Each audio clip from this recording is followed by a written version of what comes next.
the Baganda, who mainly occupied the place where we are staying, I would use the modern word assimilation. So would be encouraged to speak our Kinyarwanda only in the night. During the day, they are going to laugh at us, they are going to abuse us. We would be told we're having a musical concert at Banyarwanda, or there is a wedding of so-and-so, sometimes when they are fake wedding. But the fundamental aim is to impart more awareness about what we are doing, what we are planning, and to raise funds. I have personally not forgotten any challenge to get a passport, because for me it doesn't matter the tribe, it matters the nationality. Greetings from Uganda. I'm Sanny Ntayombya, host of the Long-Form Podcast. My team and I traveled to Kampala for a week to meet not only Ugandan Munyarwanda, but also other Ugandans as well. Through my conversations with them, I want to showcase their diversity, their lives, and their challenges. Welcome to the Kampala Conversations. It's 4 conversations with 4 amazing guests. Hope you enjoy them. Hello there. My guest this week on the Long-Form Podcast is Gerald Mukyenga. A Kampala-based businessman, Gerald is the CEO and founder of Multilines International, a logistics company that works around the East African region. We shall discuss his own journey, his experience of being a Munyarwanda born and living in Uganda, as well as how he has built his logistics company from scratch. Before this episode starts, I want to make a deal with you. About 85% of you who watch this podcast frequently haven't yet hit the subscribe button. If you enjoy what we do here, here's the deal I want to make with you. If you hit that subscribe button, I promise you that we will keep making the show better and better in every single way. I hope you choose to come along with us on this journey. Now let's get into the show. Mr. Gerald, welcome to the Long Form. Thank you. Thank you, Sanny. First of all, I want to apologize for my late coming. I did not realize that Kampala traffic makes timekeeping extremely difficult. You are the founder of a logistics company. How are you able to be on time for business meetings, or making sure that your goods will get to where they're supposed to go, especially in the context that, in my experience, it's very difficult to say, I'm going to be somewhere in 30 minutes, and actually you're there in 30 minutes. How do you handle it? Logistics, which is our core business, which is my core business, is about logic. It's about planning. What we have decided to do, and what I've decided to do, is always encourage myself or encourage my colleagues, my teammates, in whichever department, to always allow themselves at least an hour earlier to anything. If we promise a customer that we are going to deliver at a certain time, then we promise ourselves to be there and plan to be there an hour earlier. With that, when we are a bit late on our time that we time, we normally meet the customer's expectation, because we shall reach in between our set time and their set time. So let me give an example. If we said we are delivering something from the airport to the customer at 11 o'clock, internally, our internal leads, we should be there by 10. So with the traffic, normally, we can always navigate that 1 hour. So if it's better to reach earlier than later. Same with you getting up. If we are supposed to be in the office by 8, then you don't leave home. If it takes 30 minutes to reach here, then you leave exactly at 7:30. We just say, let's leave 6:30 or 7. So it's very funny because, again, people who are back home, say in Kigali, they cannot imagine saying that, I'm taking something from, say, even Bujesera. And saying that, you know what, I need an extra 1 hour of to give myself that kind of leeway. It's I think a challenge that you here who operate in Kampala really have to deal with. True, it's a big challenge, but that's the reality, and we must live with this reality for some time. Yeah. So tell me about, I was doing a little bit of research about you and your journey. There's a few things that I learned. You are what they call in Uganda, a Ugandan Munyarwanda.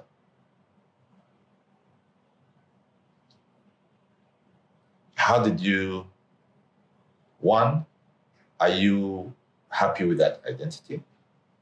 And secondly, can you share with us a bit of your life journey? Okay, to start with, I'm Gerald Mukyenga, and typically it's a Kinyarwanda name, but I think it's not very common because I find it difficult when I'm in Rwanda, when people ask, what does it mean? Is this Kinyarwanda name? And yes, my dad gave it to me because it's a Kinyarwanda name, Mukyenga. I was born 57 years ago. So in November, I'll be turning 57 years old. And I was born by both parents being Rwandans. My dad having come here as a refugee in this country. In 1959 or 59, in 1959. But he came as a young man. Like they always say, he came following the lines, the telephone lines. Yes. And for him, he got stuck in Masaka. And in Masaka, I think I would say the family was business oriented, despite that they are from Rwamagana, with a farm in Rwamagana, at a place called Murambi, near Muhazi. So that's the ancestral, what we'd call the ancestral home. That's the ancestral home. That's my dad. So he came and when he reached Masaka, some Baganda trucker owners, they had vehicles called, at that time, he told us, they were called Kabandore. It's a truck in front, at the back, it's like a bus with seats. Like these ones taking security guards around. So they got interested in him to be taking them to the border to pick fellow Rwandan refugees who could not walk the journey. So he became like a turnman, but also a guide. He tells us they would go to Kumuvumba and all those border places, collecting those who can afford to pay to come into exile these sites. The same with my mother. So that was in Masaka. And I started from here. Of course, there were challenges, you can imagine. So were you living in, of course, at the time, Masaka was not just a town, it was also a district. Were you in Masaka town or were you in some of the rural areas? I wish I was in Masaka town. I'm a village boy.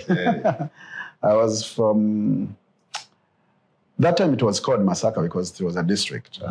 But the actual place is Kalisuzo. The actual place, the nearest trading center is Kalisuzo, not Masaka. And the actual village is Kakoma. Yeah. It's a very Kinyarwanda name. Gakoma. Yeah. Was it when I was speaking to some of my other guests on this trip, there was one who was actually also born in that region, and he talked about, actually for him, his parents were what they'd call the economic refugees or economic migrants. They came around the 1920s to work in the tea plantations and the coffee plantations and the banana shambas in Uganda, so where Masaka is.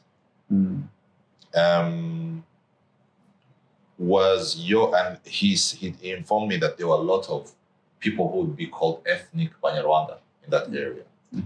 In your village of Kakoma, were you the only Munyarwanda family, or were there other people who were also identified as a Banyarwanda? You know, economics and politics are inseparable. So when my dad came, having left the family, running away from whatever happened in 1959, because of politics at the time, when he came to Masaka, he needed to survive. That's why I said I think the family has an entrepreneurial spirit. So he did not come as an economic refugee, but having reached, he needed to survive with my mom. And so they found some other Banyarwanda who actually at Kakoma, who became brothers and sisters, some of whom have become our real relatives, because as we grew up, my dad would say, this is your uncle. They left Rwanda running from Rwamagana, Murambi, 3 brothers and 1 sister. So 1 sister got stuck in Masaka, a place called Kisuna. My daddy's elder brother came all the way up to Jinja, a place called Mbiko, and also having followed a cousin from Gahini, just across Muhazi. So they got scattered like that. But there are some Banyarwandas at our village, Gakoma. There are Banyarwandas in Masaka who came with my dad. And we also found others that had come as refugees. I don't want to mention names if not necessary. But yeah, he did not find himself alone. And we did not get born from there and found ourselves alone. We were a formidable Banyarwanda community. And very often in these kind of communities, where you have a small community surrounded by a much larger community, there can either be positive or negatives. Obviously, and a lot of it depends on how the larger community treats you. Now, I can speak on one part of it, because when I talked to my father, they were also refugees in 1959, but they went into Ankole, then Yachiba, they went in the camps. And their experience was not very positive when it came to the relationship between them and the community that surrounded Nachiva, for example. So I wanted to ask you, was your experience growing up as a young Munyarwanda boy from a Munyarwanda family, was it positive? I vividly remember that it was a bit of both. You know, and I will say it, the Baganda who mainly occupied the place where we are staying, I would use the modern word assimilation. They prefer an assimilation method. As long as you can pick up their culture, speak their language, because they encourage you to speak their language. So would be encouraged to speak our Chinyarwanda only in the night. During the day, they are going to laugh at us, they are going to abuse us. So it was a bit of positive and negative. So it's almost sounding like, as long as you did, and I'm not going to attack our Uganda brothers and sisters, but it seems like what you're saying is as long as you kept your personal identity in your pocket or in your own household or inside the house, you were okay. But then if you didn't, then you'd start facing names. They would not attack you directly, but you would be called names. Akanyarwanda, Omraro, so many sarcastic words. Munyoro, I mean, so many words. They would be sarcastic. Not really abusing Omupakasi, as if it's wrong to be Gopakasa. But then I think in the context, for us, some people who don't understand the context of that Luganda word, Omupakasi is almost a laborer. Yes. So that's almost saying that, you are low. Exactly. Low. And that's why I said a bit of both. Because to me and to my parents, that was motivating them to work hard to get themselves out of that sarcastic word to them. But in reality, in terms of economics, you should go pakasa, you should look for money, you should compete and just make your family survive without begging. So that time Gupakasa was like our parents would have to go to look for food, either to dig at the Baganda's plantations or tree plantations to get food. That's the word, Gusaka. Yeah, you would go to Gusaka. They used to, they call it Guhaha. Gusaka, I know my father. But it was a bit of positive to me. Yeah. And now you're a young man. Your parents by that time, had they really by the time you were born or you started understanding what's happening around you, maybe age 5, age 6, 7, 8, would you have called him a successful businessman, or was he still on his journey of success? Still on the journey to success. Very far at the bottom. Yeah, struggling to make ends meet. Really? Yeah. Must have been hard. How many siblings did you have? Incidentally, I'm the firstborn, so we are 8 siblings, so you can imagine.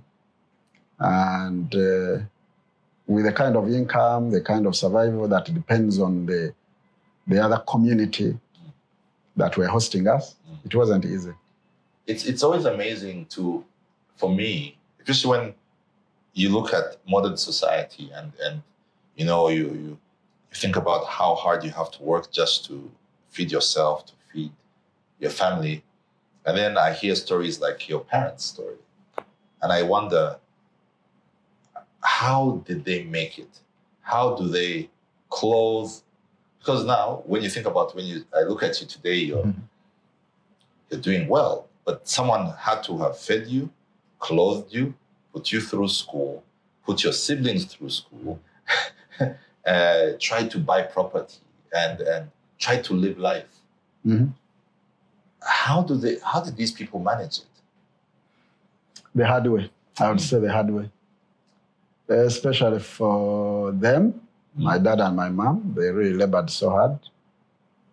I will use the word that Gupagasa, struggling here and there during the early days because it was seasonal.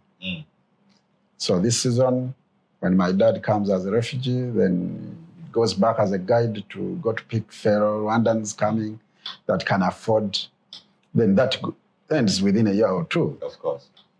And then the people he was working with now, they help him, assimilate him, and give him a small plot of land to dig. And he's a man who is not used to digging, he's used to cattle. I remember my dad liked milk, he was missing it, and it was not readily available. Then he went into trading of coffee.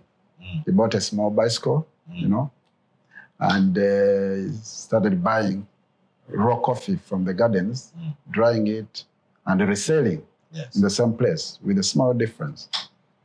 So being the firstborn, I've gone through all that. And did you also do that as well?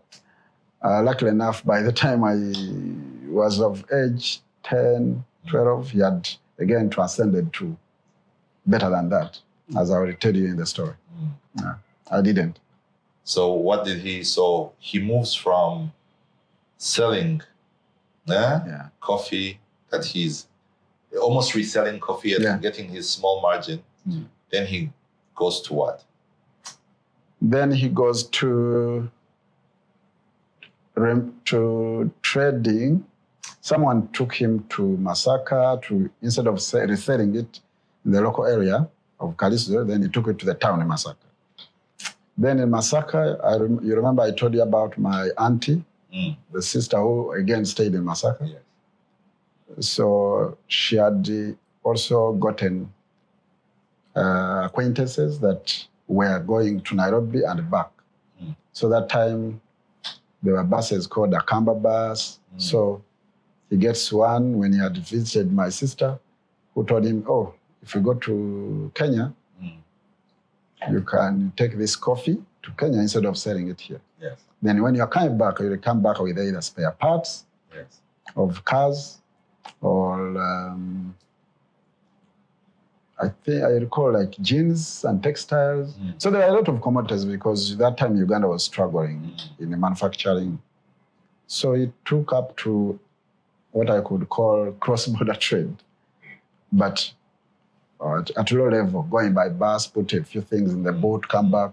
The way our fellow Rwandans have been doing in the past, coming from Kigali, coming to Kampala, buy a few things, put in the bus, go back, which I believe is still happening in some commodities. So my dad went into that.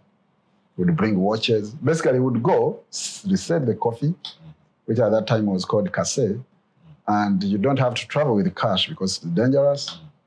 And he would buy a bit of everything he sees that might resell back home.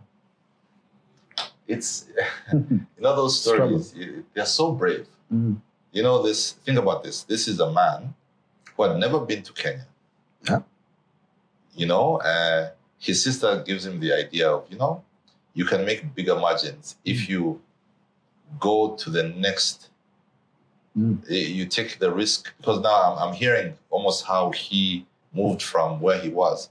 He starts just selling within the community. Then someone gives him the idea that, instead of selling it here, take it to Masaka, you get a bit more margins. Yes. He does that as well. Okay. Now he's like, I'm taking it across borders now. Yeah. Not only is he leaving his comfort zone, he's literally leaving everything he has ever known. To go to a place he does not know, to see people he does not know, and to hope and pray that it will be successful. When you talk about it now, the way you've put it, it almost sounds simple, but I can almost imagine as a young man with a family, it's almost, I wouldn't call it suicidal, but it comes from a very strong place. It's high risk, high reward. I'm not happy being where I am. I need to, as you said, kupakasa. I need to work. And so it's a testament to the bravery and the resilience of people like your dad, that actually you are here and sitting in this place. Absolutely. Did you ever get a chance to thank him for, many all times? These things? Yes, I did get that chance. And many times I would appreciate his so many efforts, his resilience, his innovative way of doing things. The other thing I want to say that helped him, and maybe it has helped me and it can help any other young people, is being quick at learning languages. So my dad, like you mentioned, transcending from Rwanda to Uganda, then from Uganda to Kenya, Swahili, which is being encouraged today as a regional language, helped him a lot because he could easily communicate. My dad knew more Swahili than I know now, and I kept admiring. Of course, plus the French, but at that time the French was not so helpful. I remember that eventually when things could not work out very well out of Nairobi, he again could go to Tanzania, across the lake here, through Mutukura, Bukoba, and again get some items for sale here. So resilience and being adaptive to new languages is very important. Yeah. So enough about your dad. Now I would like to move to your personal story as well. Obviously, but your parents' story is your story. It's just now that you now go to the next stage. Because of his hard work, he was able to make sure you were educated. Did you go to a prominent Kampala school, or because when I look at in this office, on a high rise, someone would think, you were born with privilege. You went to these Budos and these more famous schools. Was that your life, or did you start from a local school and keep moving up? I started from a local primary school, not the opportunity our children and the next generation is having of going to the nursery school. I did not get that opportunity. I started P1, learning. Of course, having been at home, my dad and my mom would teach me. So I would say my nursery school started at home. Then primary school in a school called in Zambia Primary School, which is next village to Gakoma, I was mentioning, in Kaliso Masaka district of that time, which was an average government school, up to primary 7. From there, what I can tell you is that my dad in Rwanda had tried to be a priest. So we are Roman Catholic. And having born in Rwamagana, he had been encouraged by his dad to go to the seminary. Of course, it was cut short during that time because of the political turbulence when he came as a young man, when he ran out from the seminary because of the sectarianism that was happening. Then he came to Uganda and then he started hustling. So I think that seed of priesthood or having a Catholic reverend priest in the family. So he took me to the seminary. So my senior 1, imagine. So senior 1 to senior 4, I went to Bukinda Seminary, Apostles of Jesus, in Kabale, with one of the sons of his cousin again who had come as a refugee. So we are there, 2 relatives, 2 Banyarwanda from Buganda, struggling to learn the language. Which is actually Kinyarwanda. Or which no, is Buganda would be Ruchiga, yes. Not Kiswahili. Which we learned anyway. Yeah. So I did primary, secondary school in the seminary. My other relative continued. Became a priest? He's a priest now. Has even been serving in Rwanda. But for me, after senior 4, I told my dad, being a firstborn, and at that time, I think I knew the number in the family. We had 3 boys and 5 girls. Unfortunately, we lost 1. So I could look at the family and how he was struggling to make us survive.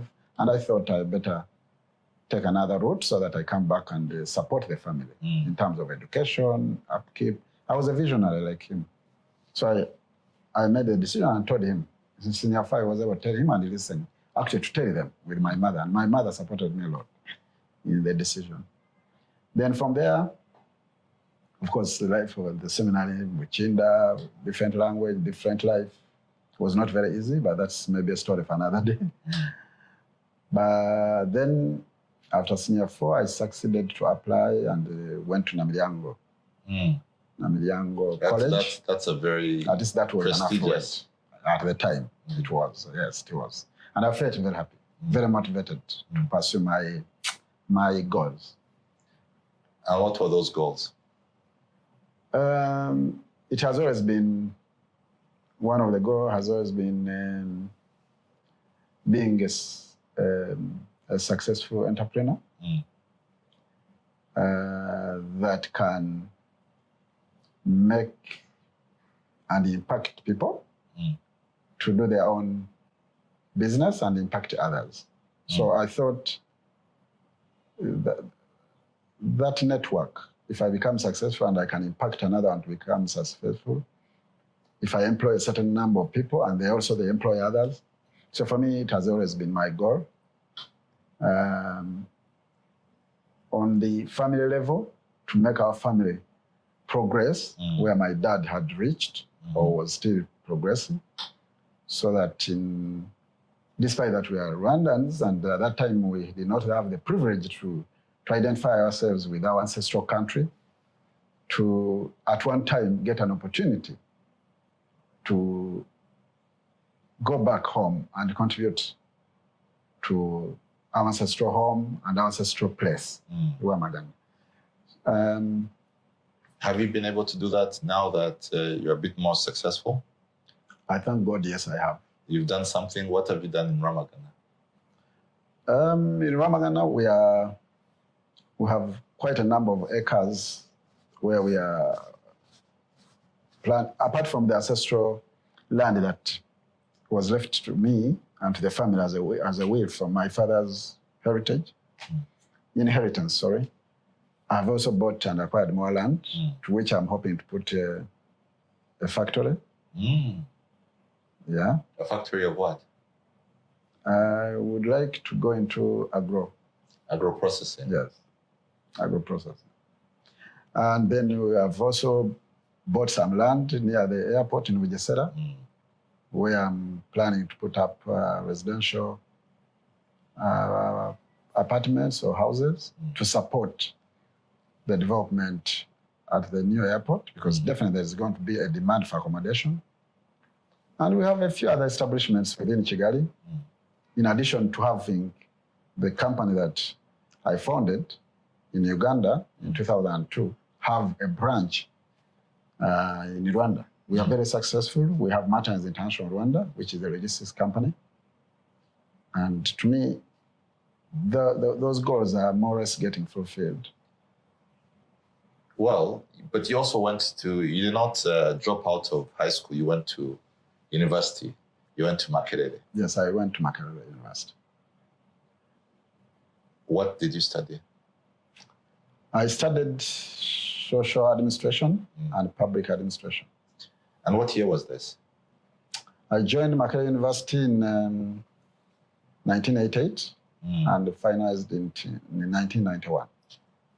Now, 1988 that is 2 years. 3 years course. No. 1988, it was 2 years after the rebels of Yoweri Museveni took over Kampala. It must have, because obviously whenever there's war, there's a lot of damage to infrastructure and even systems. Was your experience in Makerere as a student there from 88 until you graduated, was it easy? It was very difficult, but like any difficult situation has its own opportunities. Because during that time, there was scarcity of essential commodities, yes? Sugar, salt, name it. Soda. Okay, at that time, I was not thinking of soda. To me, I'm thinking of the necessities at that time. Yes. I also recall that being that we're coming from a war, the admission of students on government scholarship to the only university that we had at that time was very limited. So one of the challenges I faced was to be among those admitted, but as non-residents, not accommodated by the university. It was the first year they said, okay, let's increase on the number, but the students some of them should look for alternatives where they can stay. So the kind of hostel type we are talking about. And there was no infrastructure prepared for that. So it wasn't easy. I very much remember some of my fellow Rwandans. If you don't mind, I can mention names that came to my refugee years. Yes. Like Francis Karimba, who was the Undersecretary of the Rwanda High Commission in South Africa. He looked at me and said, "This is my fellow Munyarwanda." He was staying in Northcote. He had a ministerial post, ministerial in terms of student minister. He picked me up and accommodated me inside the university in Northcote instead of staying outside. And at that time, he didn't even know me. He just identified me as Rwandan. And during those very years, I got opportunity to meet quite a number of Rwandans, because as you remember, the war to liberate Rwanda started in 1990. So we had that student movement within, and we are participants in organizing. Of course, again, I decided not to be a priest. I decided not to go to war. But my cousins from Ginger, the other brother of my dad who went to Ginger, the children had grown. So we agreed that for me, I stay behind, continue participating and supporting from within, supporting the organization and the RPF, but also supporting the family if I come out and get a job. But yes, it wasn't very easy, because all those decisions of don't go to liberate your country, don't participate. Yes, you have friends who are going, but don't go, were because of the difficulties, the living standards of our families at the time as Rwandans who had come here, and where our parents were not yet able to make it. But it must have been because RPF is founded in 87, you get into university in 88, so it must have been a very exciting time. You know, I can imagine being born here and going through those stages of being a Ugandan Munyarwanda, or Munyarwanda in Uganda. There must have been a lot of negativity, you know, being called a refugee, being called a herdsman, a mulalo, being called all sorts of names. And now suddenly in 87, 88, 89, there's movement. You know, there are meetings, and there's the liberation movement is coming together. Now, you obviously now as a student, I'm sure you're part of those politics. How excited were you when, one, you heard about the mission to return home for the Banyarwanda who wanted to return home? And how excited were you to be a part of that? To be honest, I came to know about the movement in 1988, first year at the university. Yes. And that's why majority of my age mates that were Banyarwanda at the time at Makerere University are in positions of responsibility in Rwanda. But I want to say that, yes, we're having had, for the first time when we were at the university, we're excited more in 1990. When the RPF when they moved, or when they were preparing to move. In between, it was so much clandestine that the excitement of when the move would be was not very clear to some of us who are very young and students. All we would do is what is tasked by the cadres. Did you meet any of those cadres? Like the ones that we now know, people like Late Nyumba, people like Prote Musoni. Did you get a chance to meet the people that we now call the vanguards of the RPF? Yes, I got to meet them. Even on the present day, I still meet them. Those who are still living, yes. How, I mean, when you met them, what stood out to you?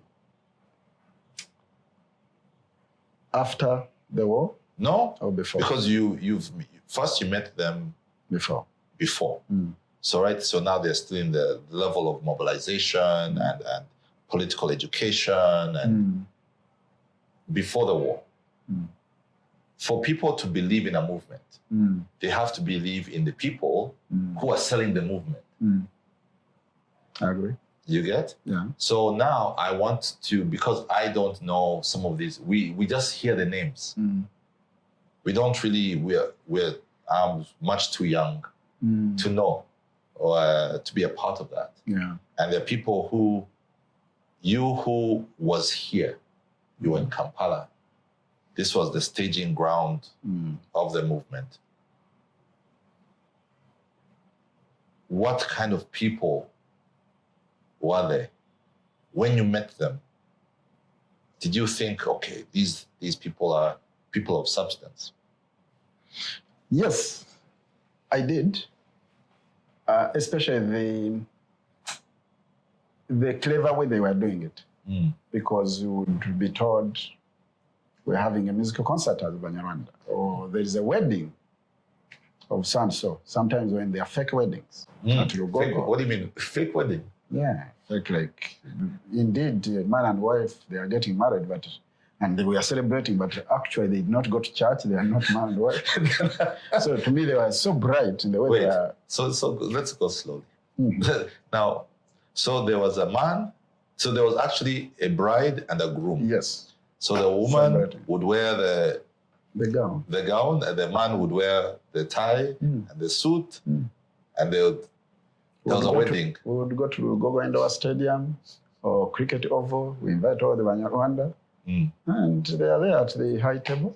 Yeah. But the fundamental aim is to impart more awareness about what we are doing, what we are planning, and to raise funds.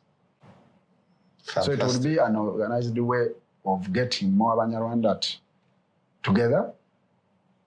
So to me, that was one of the fabulous ways of mobilization. Then these people were also very kind. Going back to your question, they would come to the university. Some of them would volunteer to do counseling to us. Do you remember the name, the person who counseled you? Yes, I do. Would you care to share the name? I don't know whether he would mind. Like not. Yeah, so. Is it someone who's still alive? Yes. Okay. Yes. Some of them don't want these stories to come out with their names. Yeah. But it's people who are probably well-known. Popular, well-known, still as kind as they were, still as impactful to the community, still very patriotic to Rwanda, working so hard. So to me, I admire them up to this day. Fantastic. So you graduate when the war has started to liberate the country. Yeah. And then you go immediately into business? Yes. You know, having been in the year that ended the university, while the war had just started, majority of my classmates of Banyarwanda who went to the war did not graduate. So it is one of the things that saddened me, because I felt like I wish I had gone as well. Because you were by yourself. Yeah, despite that I was supporting directly or indirectly, but you remember those first years had challenges. The struggle was more to moving as should have been. So that was not very interesting. So yes, I graduated, almost attending alone or very few of us celebrating the graduation. However, going to support and meeting them when they come here, and when meeting them Kumurindi, many of them encouraged me to continue with my goal of business. Because at that time during the struggle, it proved 1992-93 that it's not the men that are required, but also financial support. So that became my other family, in addition to my family, to struggle and work so that I can be contributing something, especially whenever I would go there. So I would say that immediately I went into business, but not business of my own. Strategically, it was important for me to be employed first. So I became an employee of other organizations so that I gained practical work experience. So I was employed for about 8 years in a logistics firm. Yeah. And then when did you decide to go your own way? The idea to go my own way started in 2000 and I implemented in 2002. 2002. That's when I founded Multilines International Group. Why that? Why did you choose to take the risk? Because it seems like the blood of your father, that risk-taking, flows quite strongly in you. But I want to understand, sometimes people get too comfortable in employment. It's safe. Know that every month an exact amount is going to reach your bank account. Why would a young man, 8 years out of university, decide, you know what? I'm done with employment. I'm going to risk myself. I'm going to, by the way, at that time, by the time you started your own business, had you got married yet? Yes, I had.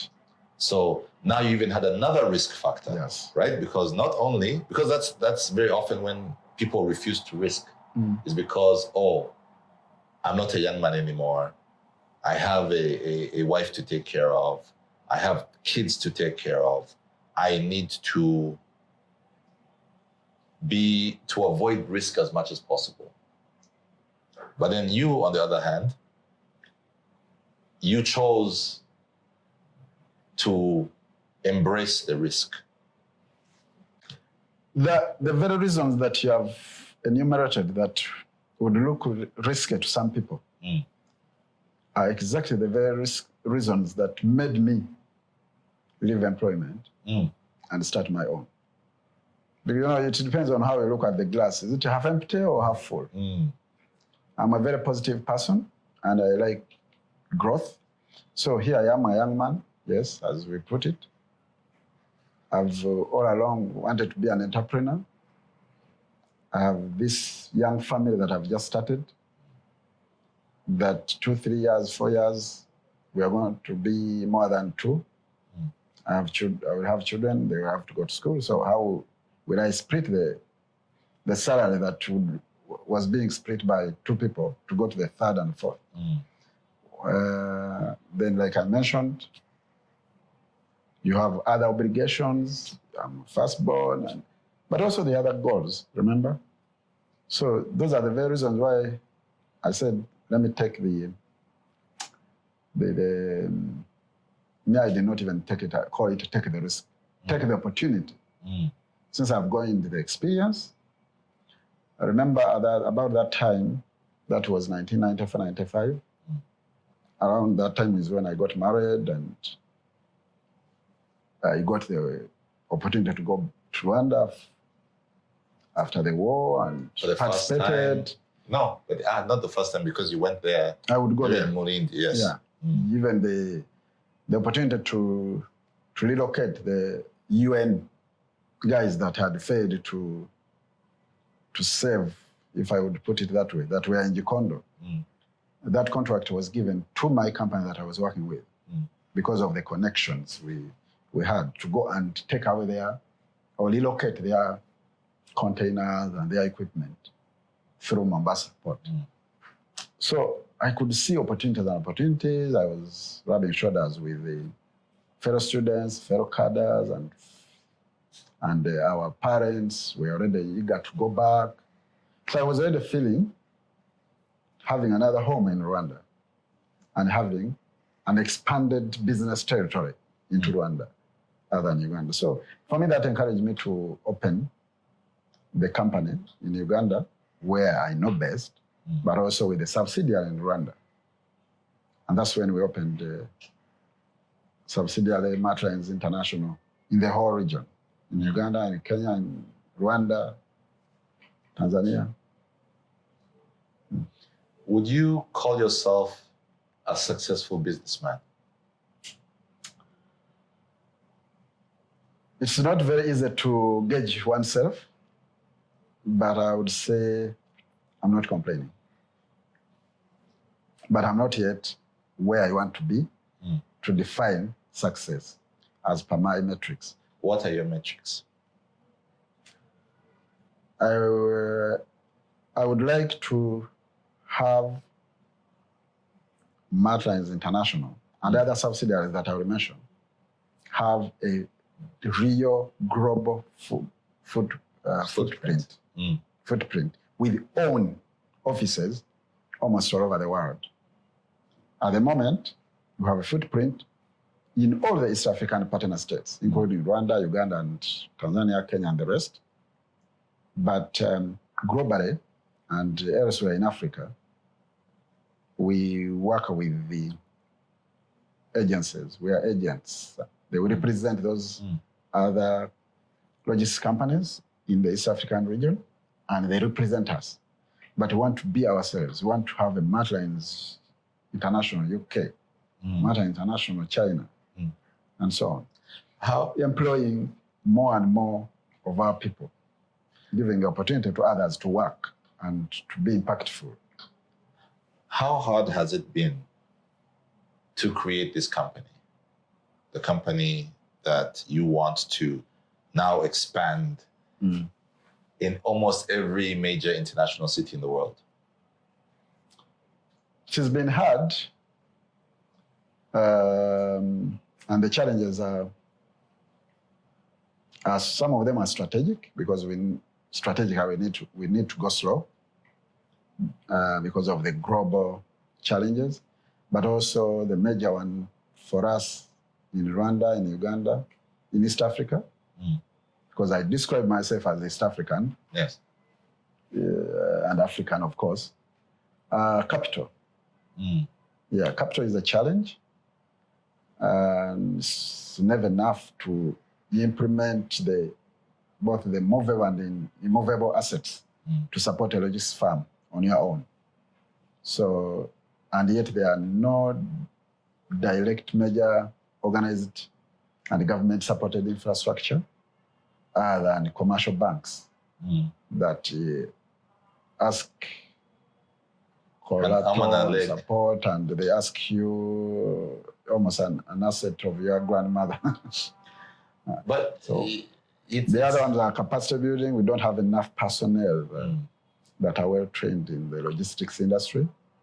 So we are embarking on capacity building, we as captains of the industry, so that we have enough, because it's an industry that in the past was just a business, but at the moment it's an industry that even universities are starting to offer degree courses. Previously they started with certificates, later the graduate diplomas.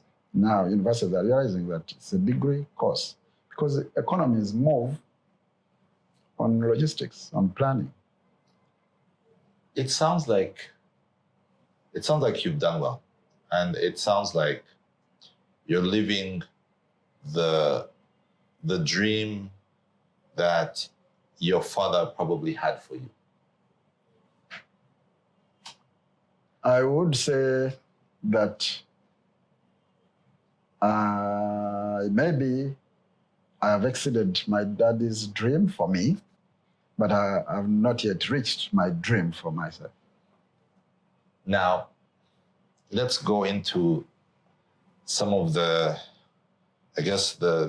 politics of being a person living in a space. Now, you've gone through, born in Masaka, building your business empire from Kampala.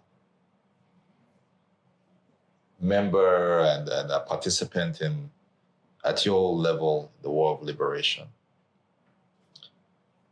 Respected captain of industry here. You've made it. Everything is good.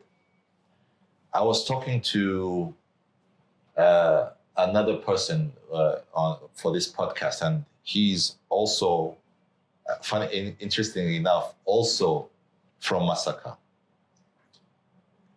His experience is almost like yours, but some of the challenges that he noted were quite problematic. Now, I'll give you an example. He was talking to me about the fact that sometimes it's challenging as someone who is both a Ugandan and a Munyarwanda to navigate those two identities without finding challenges in the administration, the Ugandan administration here. A few days ago, I spoke to some young ethnic Banyarwanda, Ugandan Banyarwanda students here. And I was talking to them about national documents that was supposed to be given to them. Here I'm talking about IDs, national IDs, national passports. And they were saying that, we're not able to enjoy the full rights as citizens, as ethnic Banyarwanda citizens of Uganda. Now, I wanted to ask you, let me ask just the most basic question. Do you have a Ugandan national ID? Yes, I do. Do you have a Ugandan passport? Yes, I do. So these students, is it that they are not telling me the truth, or is there a bit of complexity in the issues that they are raising? The Ugandan Banyarwanda, okay, let me go the other way around. The Constitution of Uganda, just like the Constitution of Rwanda, are very clear on who is entitled to get a national identification card and a national passport. And it must be a Ugandan citizen, now for Uganda, and so on and so forth. So the Ugandan Banyarwanda, as we are, or the Banyarwanda in Uganda, as we are, is not a tribe. So I think the Banyarwanda who are in Uganda have been, by historical constitution, been called Bafumbira. Now, the one who are not necessarily Bafumbira, but like some of us, definitely is not a tribe. So you must affiliate or be assimilated to another. I think that's where the challenge has been. And that's why you hear new terminologies like, what's the one for, by Frank Gashimba? Abavandimwe. So that it is now fitting into being a tribe. So they're trying to stop being called Banyarwanda and be called Bavandimwe, so that they're a tribe because of the constitution. But you just need to be a good citizen of Uganda, being affiliated to where you are. And I have personally not forgotten any challenge to get a passport, because for me it doesn't matter the tribe, it matters the nationality. I'm a Rwandan by blood and by ancestral history, and a Ugandan by birth. And I have not had, and I've declared it that way. Me and my family have not gotten any problem getting a passport. Your children, no problem. No problem. So, but if one needs that definition of Rwandan in the passport, yeah, there's no Rwandan tribe in Uganda. That's unless really... it's a Mofombira, or you are either in one assimilated or affiliated to one of the tribes. That's how I find it. That's how I think about it. But for political demarcation of the future, yeah, I think there's that struggle, and I hope there will be a win-win. For you, and have you ever felt in your day-to-day life, in your business, when you're dealing with, I guess, whether it's security services or because of the work that you do, you're dealing with many people within private sector, public sector as well. Have you felt any kind of discrimination? Have you had to hide your identity in order not to be discriminated against? When I was a child, that time we have mentioned in Masaka, Kalisto, it used to happen. Where I would call Kanyarwanda, you know, Kanyarwandans with the word KA, like demeaning. Yes, Kanyarwanda. Yeah, but to me, when I grew up, I felt it was not abusive. That's who I am. So where we are now in business and so on, nobody has discriminated me as far as I've seen, unless they talk backdoor that they are not going to support my business or give me a service in any government institution, or matter is winning a bid, or discriminating me against a tender just because I'm Munyarwanda. No, I'm enjoying the services of any Ugandan citizen. And that's what happens in Rwanda as well. We have worked there. Yes, as we know, people can say, even if we are Munyarwanda, but because we are based here, they say Uganda. But it's not abusive. It is true. We have grown and spent more time here in Uganda than in Rwanda. So when I'm there and they call us Uganda, as long as I have my national ID, my passport, and I'm getting a service, that word does not make any difference on me, and I don't take it negative. Now, thank you so much for your time, but I'm just going to ask you one last question. And it's a question that I've been asking all my guests on my Uganda trip. And the question goes like this. If you put on your hat and look into the future, when you look 20 years into the future, what do you imagine our region, our East African region, will look like? And especially if you go outside the region, but now especially Uganda. What does Uganda look like in 20 years? What does our East African region look like in 20 years? In the next 20 years, I see a bigger population of Uganda, of Rwanda, Tanzania, Kenya. I see a more enlightened population, a more enlightened leadership, because the youth of today are exposed to global thinking and global exposure. I see a more united than divided region. I think East African community cohesion is going to get back. I see a one currency for East Africa, because the youth, the young people of your age are now looking East Africa than more of their nationalities and tribes.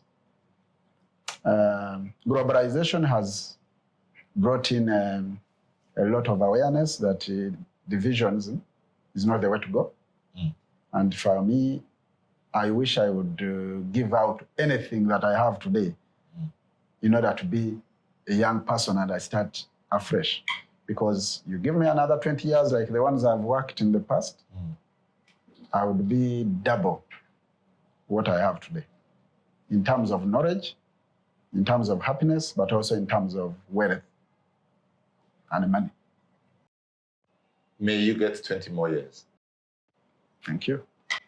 Thank you so much for joining me on the long form. Thank you for the opportunity. I hope you enjoyed this conversation.